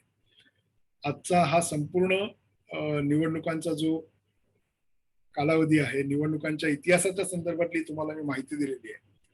ही माहिती खूप अशी कॉम्प्रेस करून दिलेली आहे, कारण 1 तासामध्ये मला माझे जे सहकारी आहेत मयूर यांनी सांगितलं होतं की 1 तासामध्ये आपल्याला हे संपूर्णपणे बसवायचं आहे आणि या तासामध्ये या सगळ्या ह्याच्यामध्ये आपल्याला हे मांडणी करायची आहे. तरी मांडणी ही कॉम्प्रेस आहे. साधारणपणे आता माझी याच्यावरती मोर दॅन 140 पेजेस झालेले आहेत. 130-140 पेजेस झालेले आहेत आणि हे समरी करून एका ह्याच्यात मांडणं खूपच कठीण आहे. परंतु याचा राजकीय कार्यकर्त्यांनी बोध काय घ्यावा, म्हणजे मी जर एक राजकीय कार्यकर्ता असेल तर मी काय बोध घेतला पाहिजे, तर एक बोध घेतला पाहिजे की या निवडणुकांमध्ये कशा पद्धतीने मानसिकतेवरती अभ्यास करण्यात आला, वर्ग व्यवस्थेवरती, वर्ण व्यवस्थेवरती, जात व्यवस्थेवरती कशा पद्धतीने काम करण्यात आलं तेच काम आता देखील होतंय. त्यामुळे आपल्याला कुठल्याही निवडणुका लढवताना म्हणजे आता मला सांगायला म्हणजे तुम्ही एक अनुभव शेअर करायला आवडेल की ह्या ज्या 4 राज्यांच्या निवडणुका झाल्या त्या 4 राज्यांमध्ये काही मतदारसंघ असे होते की ज्यांच्यावरती पूर्णपणे इन्फ्लुएन्स होता जातीचा. तिथे सुद्धा काही उमेदवार निवडून आलेले आहेत. पण ते करण्याकरता काय करायला पाहिजे? आज लोकांना जातीबद्दल अभिमान 100% प्रत्येकाला आहेच असं आढळून आलेलं आहे. परंतु जात हा सगळ्यांसाठी एक सोल्युशन नाही आहे, हे सुद्धा तसंच दिसतंय. कारण काही गोष्टी ज्या आहेत त्या ठिकाणी सुद्धा म्हणजे काही आज महाराष्ट्रात सुद्धा असे काही मतदारसंघ आहेत की जिथे निवडून आलेल्या उमेदवाराच्या जातीची काहीच माणसं नाही. त्या जातीची जर माणसं तिथे धरली तर ती 50 पण नसतील, पण तो तिथे निवडून आलेला आहे. त्याचं कारण असं आहे की समूहावरती हे राजकारण जेव्हा डायव्हर्ट होईल आणि कम्युनिटी बेस्ड ज्या वेळेला पॉलिटिक्स होईल त्याच वेळेला मला वाटतं की एक चांगल्या पद्धतीने आपण एक रिझल्ट आपण देऊ शकू. महाराष्ट्र प्रबोधिनीने हा आजचा अभ्यासमालेतला हा वर्ग घेण्याकरता याच करता आम्ही हा वर्ग अरेंज केला की कार्यकर्ते काम करतात परंतु कार्यकर्त्याला पाठीमागे माहीत नसतं काय आपण करतोय किंवा काय घटना घडतायत किंवा काय घटना याच्या मागे याचा बेस काय हे त्याला माहीत नसतं, लक्षात घ्या. आणि हे जेव्हा माहीत नसतं त्यावेळेस त्याला हे पण समजत नसतं की आता आपण पुढे काय करणार आहोत. तो फक्त तेवढंच करत असतो जेवढं त्याच्या समोर आलेलं असतं. म्हणजे त्याला त्याच्या वरिष्ठांनी जे सांगितलं तेवढं तो करत असतो, तेवढं तो मांडत असतो आणि तेवढ्याच पद्धतीने त्याच एका बेसवरती करतो. तो स्वतःहून त्याच्यामध्ये काहीतरी इनपुट्स टाकत नाही, लक्षात घ्या. या संपूर्ण अभ्यासामध्ये मला तुम्हाला एकच सांगायचं आहे की तुम्हाला तुमच्या मतदारसंघांचे इनपुट्स काढावे लागतील. लक्षात घ्या, खूप मायक्रो लेवलवरती काम करावं लागेल. यासाठी पुढच्या रविवारी मी एक सेशन घेऊन येतोय आणि ते सेशन आहे मतदारसंघांचा सिटी स्कॅन. म्हणजे टायटलच दिलंय मी, मतदारसंघाचा सिटी स्कॅन. म्हणजे मतदारसंघाचा सिटी स्कॅन मध्ये एका फिल्मच्या 100 फिल्म्स केल्या जातात. म्हणजे तुम्हाला जे दिसतंय ती एक फिल्म आहे, त्याच्या 100 फिल्म्स जेव्हा कराल तेव्हा तुम्हाला सत्यता पटून येईल. मतदारसंघ, कुठलाही मतदारसंघ असू द्यात, मग तो तुमच्या विधानसभेचा असू द्यात, तुमच्या महानगरपालिकेचा असू द्यात, तुमच्या ग्रामपंचायतीचा असू द्यात, त्या मतदारसंघाचा सिटी स्कॅन कसा करावा. कारण सिटी स्कॅन, RT-PCR वगैरे हे शब्द तुम्हाला आता खूपच जवळचे आणि प्रचलित झालेले आहेत. तर त्या शब्दांमध्ये सुद्धा तुम्हाला बऱ्याचशा गोष्टी तुम्हाला तिथे म्हणजे हे सगळे कानावरती असलेले शब्द तुमच्या मेंदूपर्यंत पोहोचले पाहिजेत तुमच्या. कारण आपलं ध्येय आहे ना की इलेक्टोरल मेरिट मध्ये एफिशियन्सी क्रिएट करणं आणि एक चांगला राजकीय कार्यकर्ता तयार करणं हे महाराष्ट्र प्रबोधिनीचं ध्येय आहे. आणि या ध्येयाच्या अनुषंगाने आपण एक नवीन हा कन्सेप्ट घेऊन येतोय की या कन्सेप्टमध्ये मतदारसंघाचा सिटी स्कॅन कसा करावा. म्हणजे समजा तुम्हाला उद्या सांगितलं की चंद्रपूरला जाऊन निवडणूक लढवायची आहे, किंवा तुम्हाला जर का मी सांगितलं की उमरगा मतदारसंघ जो आहे तर तिथे तुम्हाला जाऊन निवडणूक लढवायची आहे, तर उमरगा कुठे आहे काय आहे का माहित नाही. मग त्या उमरग्याचा सिटी स्कॅन कसा करावा. मग उमरग्याचा सिटी स्कॅन करत असताना कशा पद्धतीने काम करावं, तिकडची काय कोणत्या कोणत्या मेरिटवरती का, तिकडचं डेटा मॅनेजमेंट कसा करावा, तिकडचा डेटा पूल कसा करावा, तो डेटा कुठून शोधावा, कोणकोणत्या सरकारी यंत्रणांना तुमच्या ताब्यात ठेवावं, या सर्व गोष्टी मी तुम्हाला सांगणार आहे की ज्या सर्व गोष्टींचा मी वापर हा मागच्या एक साधारणपणे 1 वर्ष 6 वर्षापूर्वी पासून मी करत आलेलो आहे. त्या उमेदवारांना, त्या प्रतिनिधींना, त्या सभासदांना, जे आपले सभासद आहेत महाराष्ट्र प्रबोधिनीचे, त्यांना त्याचा फायदा झालेला आहे, ते निवडून आलेले आहेत. म्हणजे तुम्हाला मी सांगतो की आपण जो एक कन्सेप्ट केला होता की मतदार यादीची बाराखडी, याचा ज्या वेळेला कन्सेप्टवरती आपण काम केलं त्यावेळेला एका राज्यामध्ये लक्षात घ्या 11,80,000 नावं आम्ही डिलीट केली. आपण करायला लावली त्या उमेदवारांना. आणि उमेदवार एका मतदारसंघामध्ये 37,000 नावं आपण डिलीट केली. आणि तो उमेदवार जो आपल्याकडून तो संपूर्णपणे टेक्निकल ट्रेनिंग घेतलेली होती त्याने, म्हणजे झूम वरती आम्ही 6-6 तास आपण तिथे त्यांच्याबरोबर कोऑर्डिनेट करतो. आणि ते तिथे 12,000-15,000 मतांनी जिंकून आले, जे जिंकून येऊच शकत नव्हते कधीच. हे खूप महत्वपूर्ण आहे, लक्षात घ्या. निवडणुका हे तुमचं अंतिम ध्येय असलं पाहिजे. आणि निवडणुका जिंकणं म्हणजे तुमचं ध्येय. म्हणजे जरी तुम्ही उमेदवार नसाल तरी आपली संघटना, आपला पक्ष कसा जिंकून येईल, आपले उमेदवार कसे जिंकून येतील, हे प्रत्येक राजकीय कार्यकर्त्याने याचा अभ्यास पूर्ण करून ते काम केलं पाहिजे. आणि मी तुम्हाला माझ्या अनुभवावरून सांगतो, नथिंग इज इम्पॉसिबल. म्हणजे जर तुम्ही असे म्हणजे असा एक दगड जरी आणून ठेवला ना तरी त्याला तुम्ही शेप देऊ शकता. आणि असं म्हटलं गेलंय ना की मूर्ती म्हणजे काय आहे की फक्त एक नको असलेला भाग काढून टाकणं. तो नको असलेला भाग जो काढायचा आहे हा कोणता काढायचा हा तुम्हाला समजला पाहिजे. त्याकरता हे सर्व प्रयत्न सुरू आहेत. दर आठवड्याला किंवा महिन्यातून 2 दिवस आपण अशा विविध सेशन्स घेऊ. आणि दुसरं एक तुम्हाला सांगायचंय की आपण एक पुन्हा एकदा तो मतदारांचा म्हणजे उमेदवारीसाठी कशा प्रकारे काय मार्गदर्शन आपण काय लागतं, या येणाऱ्या ज्या निवडणुका आहेत, आता ऑक्टोबरमध्ये निवडणुका लागतील सुद्धा.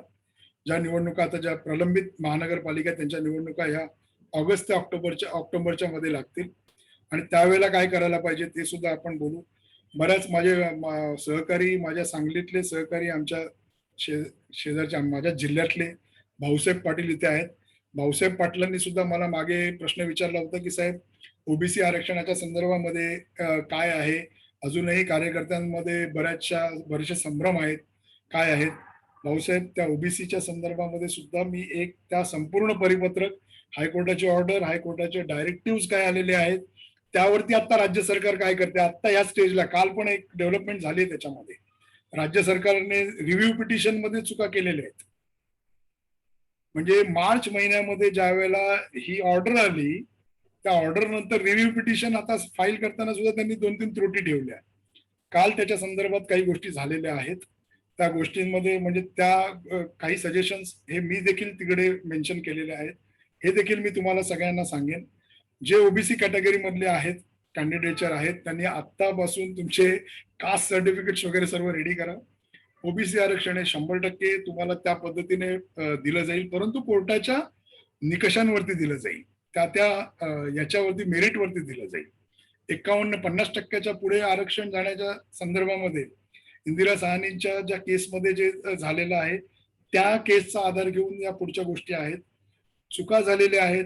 वाशिम, भंडारा यासारख्या जिल्ह्यांमध्ये जिल्हा परिषदेवरती ओबीसी जास्त प्रमाणात निवडून आलेले आहेत. तिथे आता त्या जागा वेकेट करायच्या आहेत, लक्षात घ्या. ते सरकारसाठी खूप डोकेदुखीचं काम आहे आता, निवडणूक आयोगासाठी सुद्धा. ह्या चुका पुढच्या याच्यामध्ये टाळल्या जाण्याकरता सरकार म्हणजे बघा किती चुकीच्या पद्धतीने स्टेट इलेक्शन कमिशन काम करत आहे. म्हणजे या सर्व गोष्टींवरती एक राजकीय कार्यकर्ता म्हणून तुम्ही अलर्ट राहणं गरजेचं आहे. आणि हे कसं याचा अलर्टनेस आहे, आणि प्रत्येकाने लक्षात ठेवा की तुम्ही रोजच्या रोज निवडणुकीच्या ज्या वेबसाईट्स आहेत, म्हणजे स्टेट इलेक्शन कमिशन जे आहे, ते स्टेट इलेक्शन कमिशन वरती तुम्ही फॉलो केलं पाहिजे. सीओ महाराष्ट्र जे सेंट्रल म्हणजे जे संपूर्णपणे विधानसभेचं कामकाज पाहतं, त्या सीओ महाराष्ट्रांच्या वेबसाईटवरती तुम्ही फॉलो केला पाहिजे, रोजच्या रोज फॉलो केला पाहिजे. त्याच्यानंतर महाराष्ट्र शासनाचे जे GR आहेत, ते GR फॉलो केले पाहिजे. म्हणजे राजकीय कार्यकर्त्यांना मी प्रत्येक मीटिंगमध्ये, प्रत्येक सेशनमध्ये मी हे सांगणार आहे की तुम्ही हे फॉलो करा, ते GR वाचायला सुरुवात करा. मागच्याच आठवड्यामध्ये मी काही महाराष्ट्रातल्या अधिकाऱ्यांची मी काही झूम मिटिंग घेतली होती. सगळे त्याच्यात काही IAS होते आणि काही CO कॅडर होते, म्हणजे नगर परिषदांचे प्रमुख आणि असे सगळे होते. त्यांना देखील मी तेच सांगितलं की GRच्या संदर्भात, शासन निर्णयाच्या संदर्भात कशा प्रकारे काम करावं. शासन निर्णय मागे घ्यावे लागतात, हे सरकारचं दुर्दैव आहे, लक्षात घ्या. मागच्या कालखंडामध्ये या राज्य सरकारने 6 शासन निर्णय मागे घेतलेले आहेत. 6 नाही, सॉरी 5 शासन निर्णय मागे घेतलेले आहेत. का घ्यावं लागतंय असं? मग हे करण्याकरता राजकीय कार्यकर्त्यांनी अलर्ट राहणं गरजेचं आहे. आणि तुमचे सबमिशन्स, राजकीय कार्यकर्ता म्हणजे नुसतं महानगरपालिकेमध्ये जाऊन पत्र लिहिणं असं होत नाही. गटार तुंबलंय, हे तुंबलंय म्हणून तुम्ही ते नाही, त्याच्या पुढे बरंच काम आहे.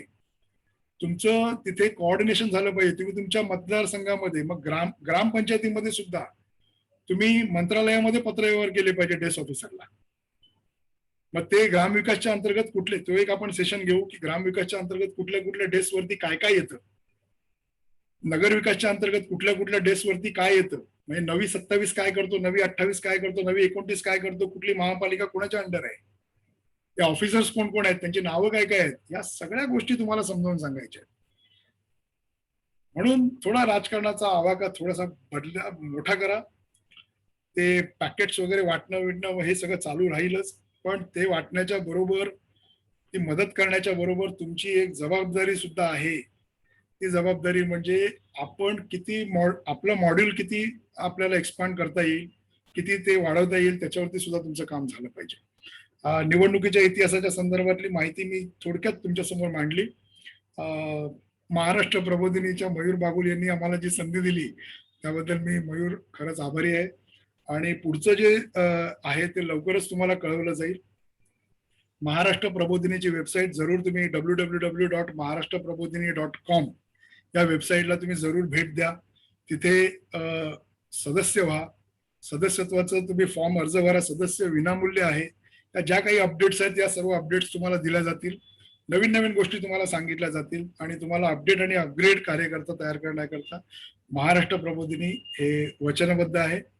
आणि पुढचा जो कार्यक्रम आहे तो मी तुम्हाला सांगितलेला आहे, तो पुढच्या रविवारी असेल.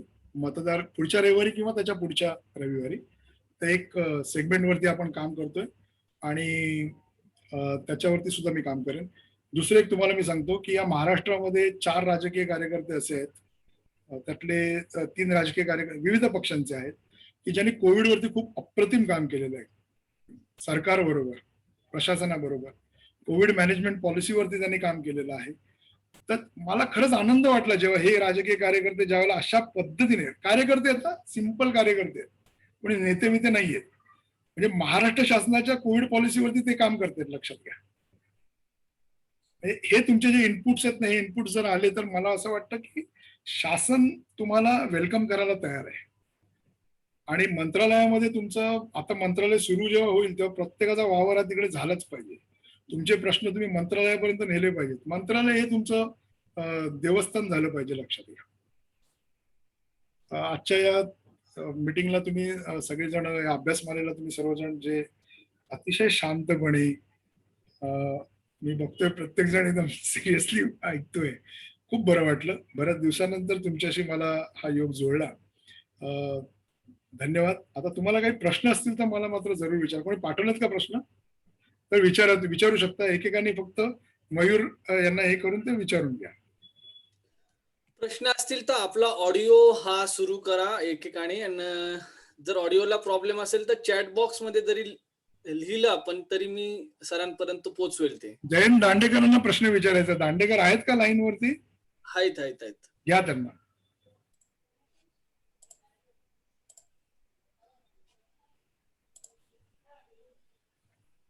दांडेकर साहेब बोला.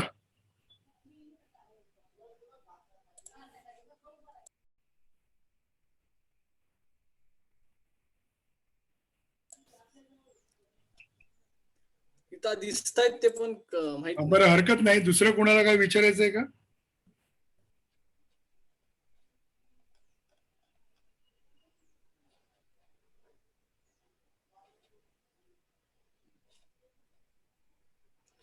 कोणाला काही विचारायचं असेल तर ऑडिओ सुरू करा आणि विचारा.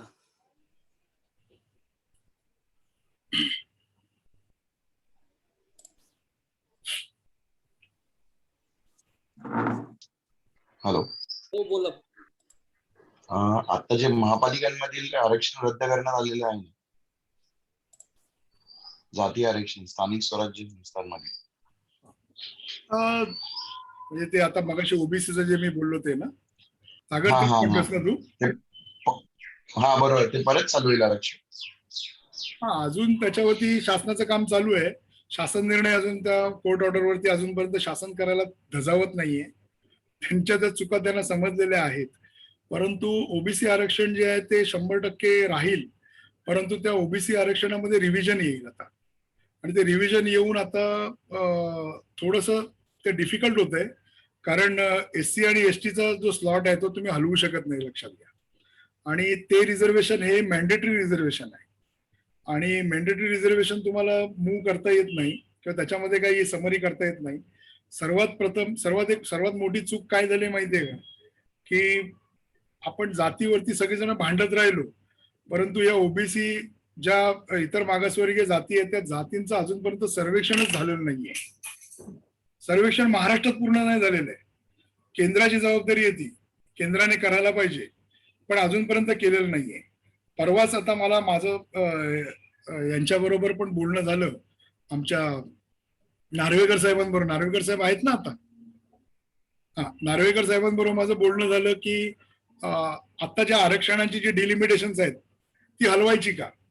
कोविडमुळे 2021ला जनगणना पूर्ण करायला पाहिजे. लक्षात घ्या. जनगणना ऑलरेडी पूर्ण झाली असती. लक्षात घ्या.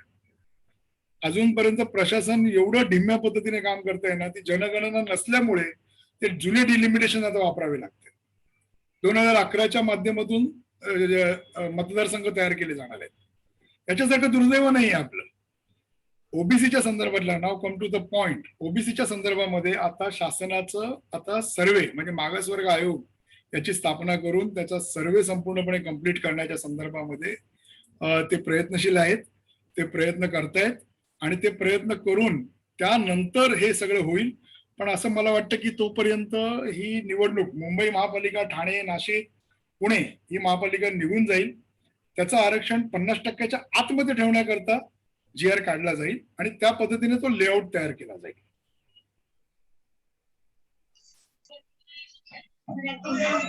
नमस्कार सर, दांडेकर बोलतोय. नमस्कार नमस्कार दांडेकर. सर्वप्रथम आम्ही तुम्हाला फोन ट्राय करत होतो पण दुर्दैव म्हणजे करता आलं नाही. सर्वप्रथम ठीक ठीक. तुमच्या दोन्ही भावंडांना श्रद्धांजली अर्पण करतो.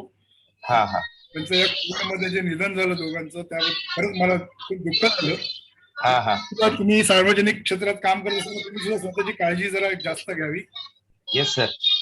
प्रश्न सांगा मला काय आहे.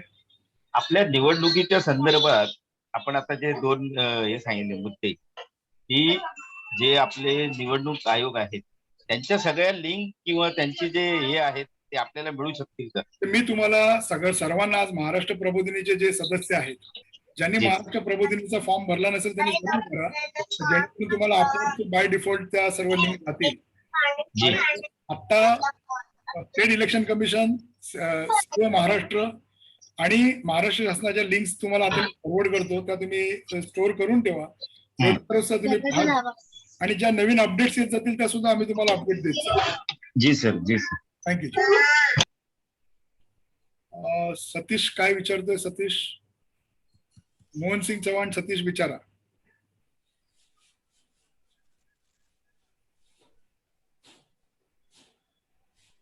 हा विचारा. मोहन सिंग विचारा, बोला.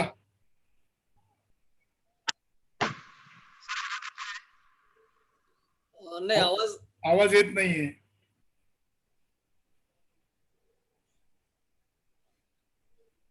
ठीक आहे. सचिन दुसरा कोणाला प्रश्न विचार, त्यांनी स्पीकर ऑन करून प्रश्न विचारा.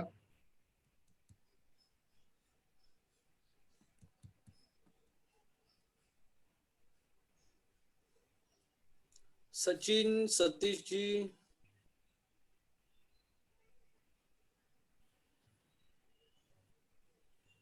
दर महिन्याच्या दुसऱ्या शनिवारी, लक्षात घ्या, दर महिन्याच्या दुसऱ्या शनिवारी संध्याकाळी 5 वाजताची वेळ ठरवूया आपण.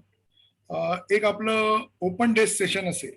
म्हणजे तुम्हाला कुठलाही प्रश्न असू द्यात, राजकारणातला असू द्यात, समाजकारणातला असू द्यात, त्या प्रश्नावरती आपण चर्चा करू. दुसरा शनिवार संध्याकाळी 5 वाजता साधारणपणे 1 तासाचं ते सेशन असेल. त्या 1 तासामध्ये ज्यांना प्रश्न विचारायचे असतील त्यांनी ते प्रश्न अगोदर माझ्या व्हॉट्सअपवरती टाकायचे आणि व्हॉट्सअपवर टाकल्यानंतर मग आपण तिथे मग सगळेजण जॉईन होऊ शकता. प्रबोधिनीचे सर्व कार्यकर्ते जॉईन होऊ शकतात. कोणताही प्रश्न असू देत, म्हणजे आत्ताच्या व्यवस्थेवरती जरी काही प्रश्न असतील जे शासनाशी संबंधित असतील त्या प्रश्नांवरती सुद्धा आपण चर्चा करू आणि मुक्त चर्चा करू. सवाल पूछना चाहिए, सवाल उपस्थित होना चाहिए. हॅलो. येस येस बोला. मला एक प्रश्न विचारायचा होता. जगताप बोलताय का? हा जगताप बोलतो. जगताप व्हिडिओ ऑन करा.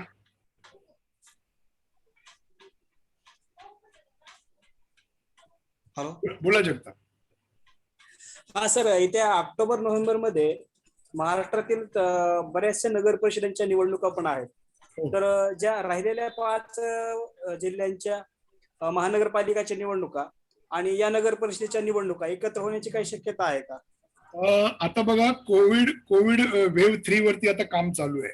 म्हणजे आता जे शासनाकडे काय चाललंय त्याच्यावरती मी तुम्हाला सांगतोय. आता कोविड वेव्ह 3 जी आहे त्याचा एक्सपेक्टेड हे जो पिरियड दिलेला आहे तो एक्सपेक्टेड पिरियड जो आहे तो ऑगस्ट ते नोव्हेंबर पर्यंतचा कालावधी दिलेला आहे. म्हणजे ऑगस्ट ते नोव्हेंबर मध्ये ती वेव्ह येण्याची शक्यता अशी दर्शवली जाते, ज्याच्यावरती प्रिकॉशनरी मेजर आता घेतले जात आहेत. प्रशासन आता त्याच्यामध्ये खूपच कोकडं पडतंय. परंतु आता या महाविकास आघाडीच्या शासनाने बऱ्याचशा गोष्टी त्या कव्हर अप केलेल्या आहेत, अनेक महानगरपालिकांमध्ये केलेल्या आहेत. तर मला असं वाटतं की या निवडणुका साधारणपणे ऑक्टोबर एंड ते नोव्हेंबरच्या कालावधीमध्ये होण्याची शक्यता आहे, परंतु अजूनपर्यंत त्याची स्पष्टता दिसत नाही. अच्छा. म्हणजे नगर परिषदा आणि महानगर परिषदा महानगरपालिका एकत्र होतील, एकत्रच होणार त्या सर्व निवडणुका. अच्छा अच्छा, ठीक. नगर परिषदेला जास्त मशिनरी लागत नाही, लक्षात घ्या. साधारणपणे 20 महानगरपालिकांच्या मतदारसंघाची एक नगर परिषद असते, 15 ते 20. त्यामुळे त्याला जास्त मशिनरी लागत नाही. मशिनरी महानगरपालिकांना जास्त प्रमाणात लागते, कारण कमीत कमी 2 मतदारसंघ विधानसभेचे ते कमीत कमी 12 मतदारसंघ हे काही ठिकाणी आलेले. जसे पुणे शहरामध्ये 8 मतदारसंघ आहेत, मोठी आहे. मुंबईमध्ये 36 आहे. सर नमस्कार. शिवाजीराव शिवाजी बोल. शिवाजी चिंचकर बोलतो सर. नमस्कार. बोला सर, बोला. हा सर, एक माझा छोटासा प्रश्न आहे आणि तो डाऊट पण असू शकतो कदाचित. प्रश्न मला क्लिअर नाही, प्रश्न आहे का डाऊट आहे. पण तुम्ही निवडणुका संदर्भात एक गोष्ट क्लिअरली बोललात की जात ही खूप इम्पॉर्टंट आहे सर्वांसाठी आणि बऱ्याच ठिकाणी तो एक आस्पेक्ट घेऊन बरेचसे राजकीय नेते किंवा निवडणुकीला एक सेंट्रलाइज केलं जातं, बरोबर, त्या जातीच्या अराउंड. तर आणि बऱ्याच वेळेस असं पण निदर्शनास आलंय की आर्थिक परिस्थिती किंवा इकॉनॉमिक कंडिशन पर्टिक्युलर त्या एरियामधली, आणि जेणेकरून की लोकांची बेसिक 500-1000 रुपये देऊन त्यांचे मतं डायव्हर्ट केले जातात किंवा त्यांना फोर्सफुली मत करावं लागतं. तर निवडणुकांमध्ये लोकांची आर्थिक परिस्थिती किंवा एकंदरीत इकॉनॉमिक्स त्याचा काय रोल असू शकतो, किंवा इन फ्युचर मध्ये एक सामाजिक कार्यकर्त्यांनी किंवा एक राजकीय कार्यकर्त्यांनी इकॉनॉमीला कशा पद्धतीने बघितलं पाहिजे निवडणुकीच्या संदर्भामध्ये? एक लक्षात घ्या, निवडणूक आयोग जे असतं किंवा कुठलीही कॉन्स्टिट्युशनल बॉडी जी असते त्याला कान नसतात, डोळे नसतात, लक्षात घ्या, आणि तोंड देखील नसतं. एक लक्षात घ्या, त्याला गरिबी दिसत नसते, त्यांना प्रोसिजर दिसत असते, एवढं लक्षात घ्या. त्यामुळे ती प्रोसिजर त्या त्या कालावधीमध्ये पूर्ण करणं हे संविधानिक आहे. मग तिथे जर का आणीबाणीची परिस्थिती असेल किंवा हा संकेत तुला विचारतो, जरा थांब बाळा, जरा स्पीकर म्यूट कर, तर ते काही त्यांना दिसत नसतं, लक्षात घ्या. परंतु ज्या कालावधीमध्ये निवडणुका घ्यायच्या आहेत तिथे मग तुम्ही बेरोजगारी असेल, भूकमारी असेल, त्याच्याशी त्यांना काही घेणं देणं नाही. नैसर्गिक आपत्ती आणि महामारी हेच दोनच ऑप्शन फक्त या गोष्टीला टाळू शकतात, किंवा युद्ध हेच या गोष्टीला फक्त थांबवू शकतं. त्यामुळे तुमचं मत 500 रुपयाला विकलं जाते की 5000ला विकलं जाते याचं काही घेणं देणं नाहीये. जे आमच्या कोल्हापूर जिल्ह्यातले काही जे आमचे पदाधिकारी आता इथे उपस्थित पण आहेत, म्हणजे मी माझ्या जिल्ह्यामध्ये आता ही गोकुळची जी निवडणूक झाली त्यात माझ्याकडे काही सभासद आहेत. सांगली जिल्ह्यात पण काही सभासद होते, लक्षात घ्या. म्हणजे त्या सभासदांना प्रत्येकाला त्या निवडणुकीसाठी काय मिळालं याचा जर तुम्ही विचार कराल शिवाजीराव, तर तुमचं डोकं काम करणार नाही. म्हणजे कोल्हापूरमध्ये आज कोल्हापूर हा 5व्या फेजमध्ये जाण्यामागचं कारण ही गोकुळची निवडणूक आहे. पण आज या यंत्रणेला त्याच्याशी काही घेणं देणं नाहीये, लक्षात घ्या. त्यामुळे राजकीय कार्यकर्त्यांनी एकच लक्षात ठेवायचं की every political person, every political soldier is a soldier, आणि सोल्जर हा 365 डेज आणि 24/7 तयार राहायला पाहिजे. कधी निवडणूक येऊ देत, आपण you should ready for it. हा संकेत विचार. पुढच्या आपण 4 प्रश्न घेणार आहोत फक्त. तर माझा प्रश्न असा आहे, हा.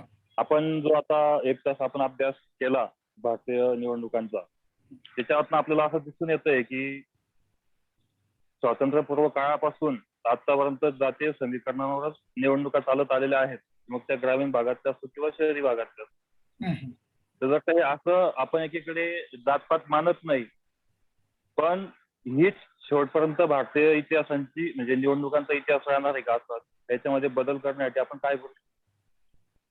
लोकांना जातीय मानसिकतेतून बाहेर काढण्यासाठी आपण काय पावलं उचलायला पाहिजे? जातीयचा अंत झालाच पाहिजे. म्हणजे हे जे कॉन्स्टिट्यूशन आहे हे प्रत्येकाला प्रत्येकाचा धर्म आणि जात आणि याच्याशी असलेले जे सोशल त्यांच्या ज्या काही हे आहेत त्या पाळण्याची पूर्णपणे मुभा देतं. परंतु याचं प्रदर्शन आणि याचं राजकारण करणं याला मुभा देत नाही.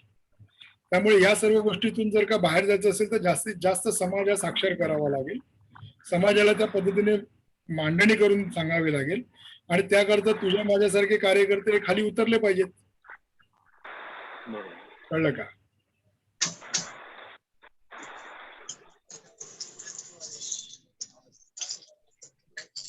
फारुख बागवान, आपण हॅलो, नमस्कार सर. बोला. फारुख.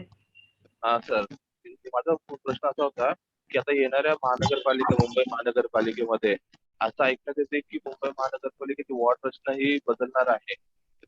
तर हे कितपत योग्य आहे? कारण की आता आपण गेली 4-5 वर्ष काम करतोय एका ते प्रभागामध्ये. म्हणतात की वॉर्ड रचना बदलणारच नाही, तीच कॅरी फॉरवर्ड करणार असं ते म्हणतात. कळलं का? मागची वॉर्ड रचना.